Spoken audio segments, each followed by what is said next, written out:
From B.P. Nichols' Nights on Prose Mountain, this is the long weekend of Louis Riel. Friday. Louis Riel liked back bacon and eggs over easy. Nothing's as easy as it seems, though. When the waitress cracked the eggs open, Louis came to his guns blazing, like disillusion, like the fingers of his hand coming apart as he squeezed the trigger. This made breakfast the most difficult meal of the day. Lunch was simpler. 2 poached eggs and toast with a mug of coffee. He never ate supper, never ate after 4 in the afternoon, spent his time planning freedom, the triumph of the Métis over the white man. Saturday. Louis felt depressed. When he got up, he sat down and wrote a letter to the English.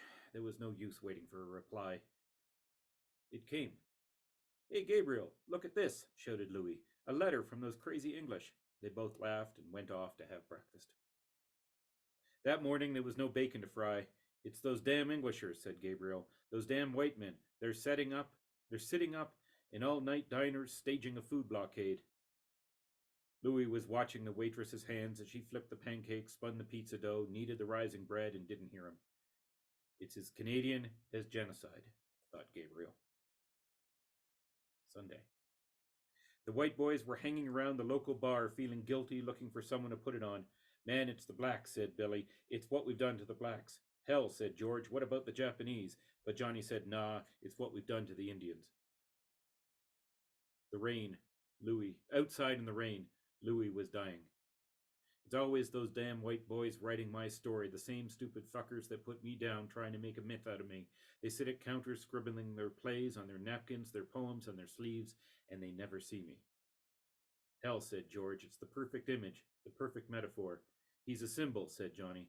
"But he's dead," thought Billy, but didn't say it out loud. "They're crazy, those white boys," said Louis Riel. Monday. They killed Louis Riel, and by Monday they were feeling guilty. "Maybe we shouldn't have done it," said the Mounties as they sat down to breakfast.